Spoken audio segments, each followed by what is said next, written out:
کہتے ایک دن میں جنگل میں شکار کرنے گیا تو کچھ جانور کم نظر آئے. صبح سے لے کر میں گھومنے لگا, عصر کا وقت ہو گیا, کوئی شکار نہ ملا.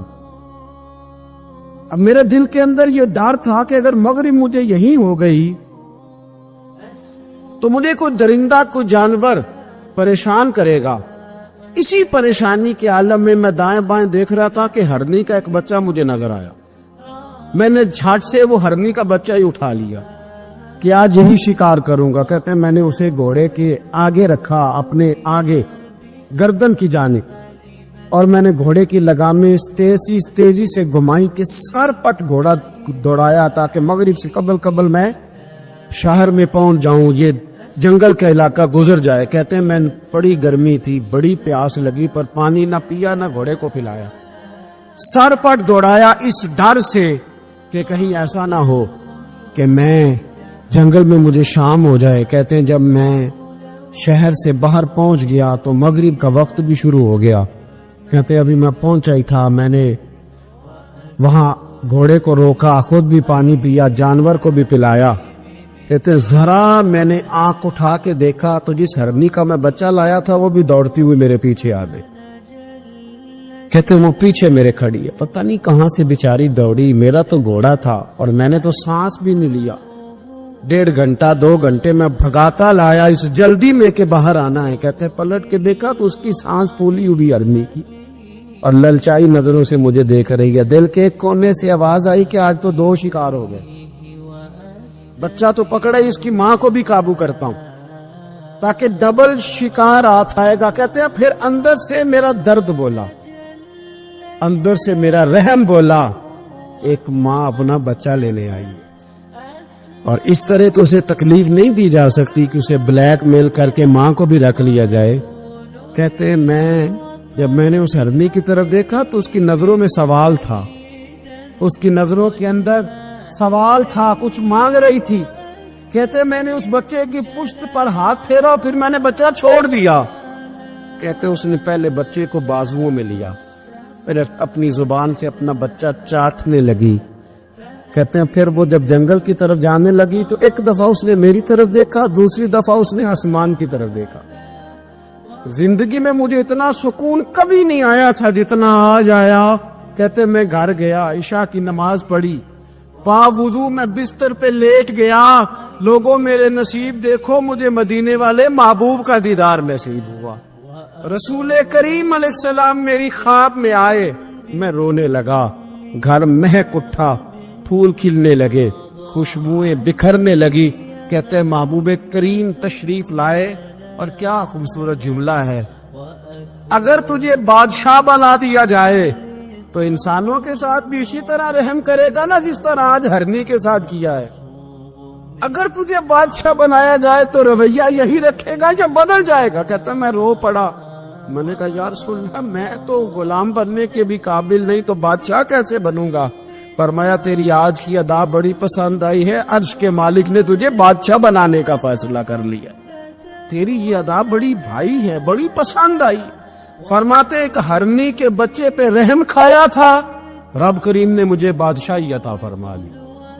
ہم نہ سیاست سے بادشاہی لینا چاہتے, سیاستدانوں کے اپنی جیب سے اشتہار چھپوا کے بادشاہی لینا چاہتے, ڈیرا بنا کے بادشاہی لینا. نہ بادشاہی تو رحم کرنے سے ملتی, بادشاہی تو شفقت کرنے سے ملتی, بادشاہیاں تو اللہ کی مخلوق سے پیار کرنے سے ملتی. وہ شخص کہتا ہے کہ میرا ظرف یہ تھا کہ 4-5 دینار ملیں گے, تو امام حسین فرمانے لگے تھوڑی دیر بیٹھ جا, رزق آ رہا ہے. تو امام حسین کو حکومت وقت کی طرف سے 5 تھیلیاں ملی, جس میں ایک تھیلی میں 500 اشرفیاں تھی. 5 تھیلیاں آئیں, لیکن اس کو آنے میں ذرا دیر ہو گئی. وہ 5 تھیلیاں جب آئی تو امام حسین اس کی طرف 5 تھیلیاں بڑھا کے ذرا دیکھنا میری طرف غور سے, 5 تھیلیاں بڑھا کے تو فرمانے لگے میاں اتنا تجھے انتظار کرایا ہے اتنی ہم تیری حاجت پوری نہیں کر سکے. تو یہ نہ محسوس کرنا کہ حسین کے دروازے پہ بیٹھا بھی رہا ہوں تو ملا کیا ہے. یہ نہ محسوس کرنا. وہ شخص کہتا ہے جب میں نے وہ تھیلیاں کھولی اور پھر میری نظر امام حسین پہ پڑی تو میرے اندر سے آواز آئی اگر حسین ابن علی اتنے سخی ہیں تو محمد عربی کتنے سخی ہو.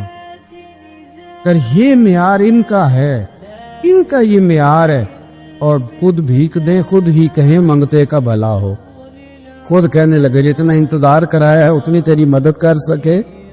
یہ سخاوت کا معیار تھا، یہ طریقہ تھا. ایک دفعہ سیدنا امام حسین رضی اللہ تعالیٰ عنہ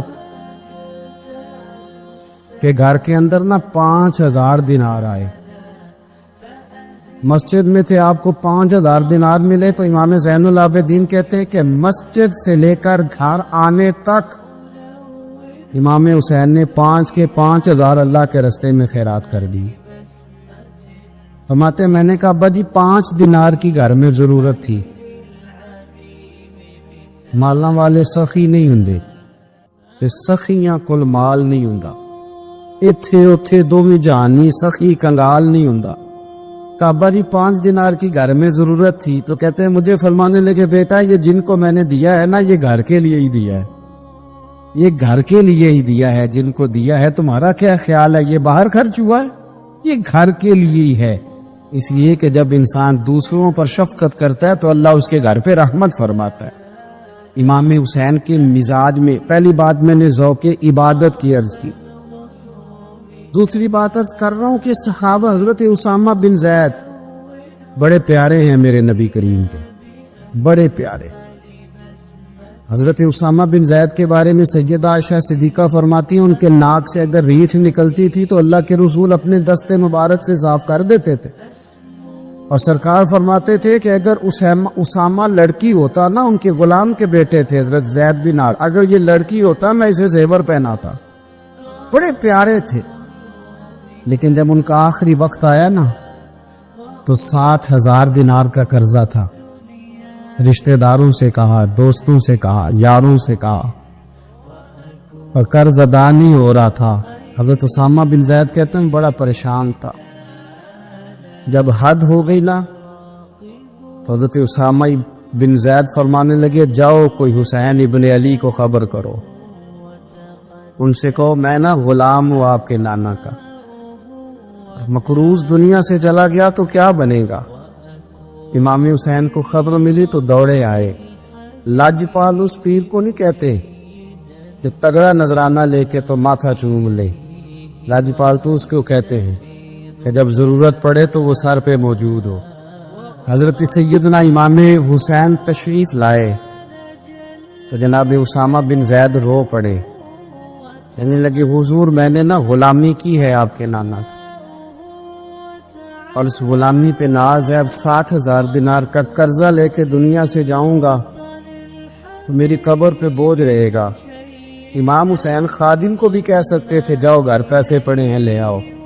امام حسین خود گئے، چادر روڑ کے تو اس کی اوٹ میں بکل میں 60,000 دینار چھپا کے لائے اور جناب اسامہ بن زید کے سامنے رکھ کے کہنے لگے اسامہ یار پیسے رات کو ہی آئے تھے، میں سوچ رہا تھا مجھے تو ضرورت نہیں، اللہ نے کس کا نصیب میرے گھر میں بھیج دیا، مجھے تو حاجت ہی نہیں تھی، اب پتہ چلا پیسے تیرے تھے.